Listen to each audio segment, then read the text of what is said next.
Démarrez comme vous êtes. Le chemin parcouru vous apprendra le reste. Bonjour et bienvenue dans cette vidéo. Il y a quelques semaines avec ma famille, j'ai réalisé un rêve. Après avoir planifié, organisé et s'être équipé, on a pu faire notre premier week-end en camping en famille. Je vais vous partager ce que j'ai appris de cette expérience et restez bien jusqu'à la fin parce que je vais vous montrer des images de ce qu'on a vu. Mais avant ça, pourquoi ne passons-nous pas à l'action pour réaliser nos rêves et perdons-nous beaucoup de temps? La première chose, c'est le fléau des excuses. Du principe que vous avez un objectif, que vous avez planifié sa réalisation, que vous avez cherché des solutions et différents problèmes que vous pouviez rencontrer pour pouvoir réaliser votre objectif. Par exemple, lancer un projet, lancer une entreprise, faire un voyage, n'importe quel objectif que vous pouvez vouloir réaliser dans votre vie peut rentrer dans ce cadre-là. Donc si vous n'avez pas défini d'objectif, je vous invite à regarder la vidéo qui s'affiche pour que vous puissiez travailler sur cette question-là. Ensuite, vous avez planifié tout ce qu'il fallait pour pouvoir réaliser votre objectif et il ne vous reste plus qu'à passer à l'action tous les jours. Vous vous êtes donné la règle que vous alliez tous les jours faire au moins une action pour avancer sur votre projet. Ça peut être n'importe quoi, ça peut être aussi simple que faire une recherche sur internet, que lire un article, lire un livre, enfin voilà, c'est vraiment l'action la plus simple que vous puissiez faire. Vous avez décidé de la faire tous les jours pour que tous les jours vous fassiez un pas de plus vers votre objectif. Donc une fois que vous en êtes à ce stade-là, vous avez tout pour pouvoir avancer et pouvoir travailler sur cet objectif. Alors pourquoi on bloque encore? Pourquoi on n'agit pas? Pourquoi on se freine et on passe pas à l'action alors que tout est planifié pour qu'on puisse agir. Vous agissez pas peut-être parce que vous avez peur, auquel cas c'est quelque chose qui est important d'avoir conscience parce que la peur peut être un frein ou un accélérateur pour dépasser ses peurs et pour avancer sur les projets. Si vous avez fait tout ce que je vous ai dit jusqu'à présent, vous avez déjà fait le plus gros. Il vous reste plus qu'à rechoisir tous les jours d'avancer et de continuer. Et chaque jour, un objectif pour avancer tous les jours, tout simplement, et ne pas voir le chemin comme une montagne insurmontable, mais plutôt comme un pas après l'autre, on avance tranquillement.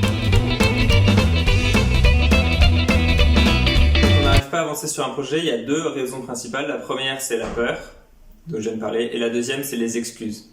On peut toujours se dire, j'ai besoin d'avoir tel matériel pour pouvoir faire ça, j'ai besoin d'avoir telle somme d'argent pour commencer, j'ai besoin de... Enfin voilà, il peut y avoir tout un tas d'excuses finalement qui nous font ne pas avancer. Et le problème, c'est qu'à force, on tourne en rond ou on abandonne ses rêves. Arrêtez vraiment avec les excuses parce que ça vous pourrit la vie, ça vous fait perdre votre temps. Les excuses peuvent être résumées en deux sources. La première, c'est que vous avez peur. La deuxième, c'est que vous n'avez pas vraiment envie de faire ce projet. C'est pas quelque chose qui vous anime tant que ça. Vous voyez d'autres le faire, donc ça vous donne envie. Mais c'est pas quelque chose qui vous prend dans les tripes et qui vous donne envie de vous dépasser pour l'atteindre. Donc sachez qu'on a tous peur.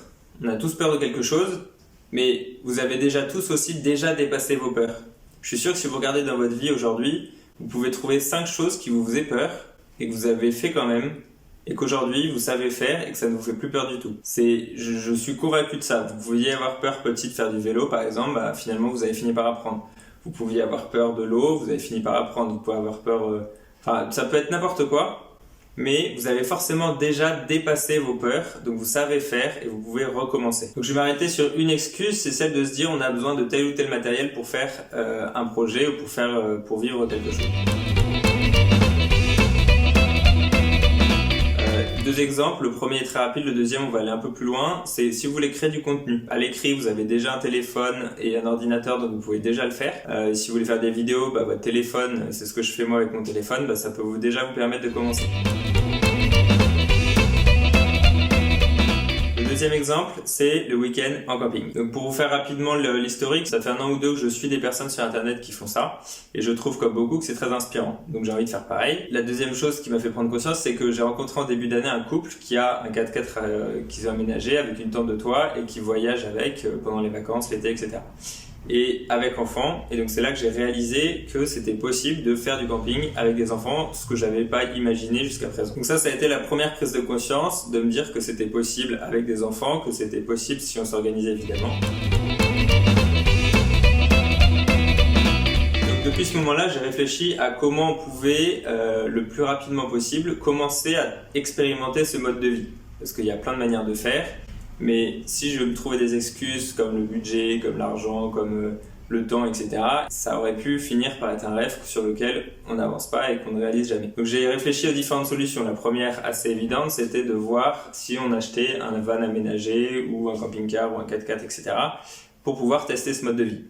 Le problème de cette solution, c'était qu'on n'avait pas le budget pour acheter un véhicule, on a déjà une voiture. Et le deuxième, c'est que on n'a pas besoin au quotidien de 2 voitures. Et donc du coup, on n'aurait pas d'endroit pour la stocker et la laisser tout le temps dans la rue, c'est pas forcément l'idéal. Cette solution n'était pas viable et trop compliquée, en tout cas pour l'instant. La deuxième solution, c'est la tente de toit. Donc là, il y a 2 manières de faire. Soit on en achète une, mais ça coûte aussi 3-4 000 euros et ça reste un budget important. Et puis le deuxième problème, c'est que de la même manière que pour un autre véhicule, on n'aurait pas d'endroit pour la stocker quand on l'avait pas sur la voiture.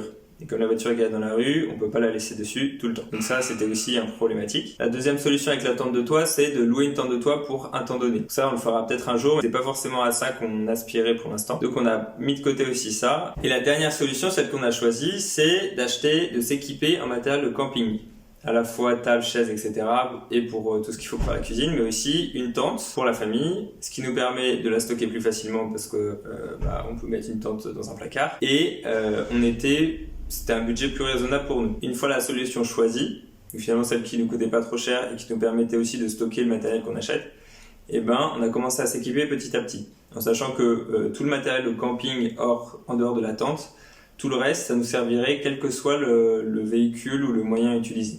Donc c'est quelque chose qui nous servira même si un jour on achète un camping-car ou une tente de toit. Comme je vous disais, on aurait pu trouver tout un tas d'excuses de ne pas acheter parce que c'était trop cher et donc du coup de tout laisser tomber. Mais on a trouvé finalement une solution qui nous convient aujourd'hui. Ça n'empêchera pas que plus tard on revende et qu'on achète un véhicule ou autre.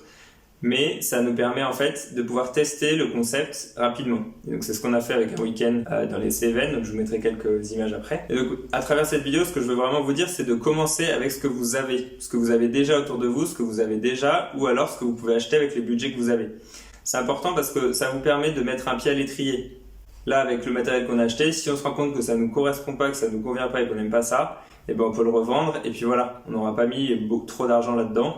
Et donc du coup on pourra revendre et passer à autre chose. Mais dans tous les cas on aura pu tester le concept, tester la manière de vivre, de voyager. Et donc ça c'est trop bien parce qu'on peut tester plein de choses dans la vie, mais si on se donne pas les moyens de le faire, en fait on ne sait jamais si c'est quelque chose qui nous aurait plu ou pas. Pour finir, question très importante, ça vous évitera de vous demander toute votre vie qu'est-ce qui se sera passé si on avait fait du camping. Je sais pas ce qui va se passer, mais dans tous les cas c'est important, cette question-là est très importante pour n'importe quel projet. Vous avez un projet de déménager, si jamais vous le faites pas, vous pouvez regretter toute votre vie de ne pas l'avoir fait, de ne pas savoir comment ça se serait passé si vous aviez déménagé. Tous les exemples sont possibles et imaginables, donc je ne vais pas en donner plus. Arrêtez les excuses, passez à l'action. Si vous ne pouvez pas passer à l'action avec la première solution qui vous vient à l'esprit, cherchez d'autres solutions, il y en a toujours plusieurs. Agissez et commencez avec ce que vous avez ou ce que votre budget vous permet d'acheter. Si vous voulez réaliser quelque chose, commencez dès aujourd'hui avec ce que vous avez. Avant de commencer à acheter le matériel, pendant 6 mois, j'ai commencé à réfléchir, à regarder qu'est-ce qui était possible, le matériel, le prix, etc. Et c'est ça qui nous a permis aujourd'hui d'avoir le matériel pour qu'on puisse camper. Maintenant, je vous laisse avec quelques images de ce week-end dans les Cévennes. C'est vraiment magnifique. Si vous voulez y aller, allez-y, c'est très beau. Soyez proactifs, soyez libres. Bonne journée. Ciao.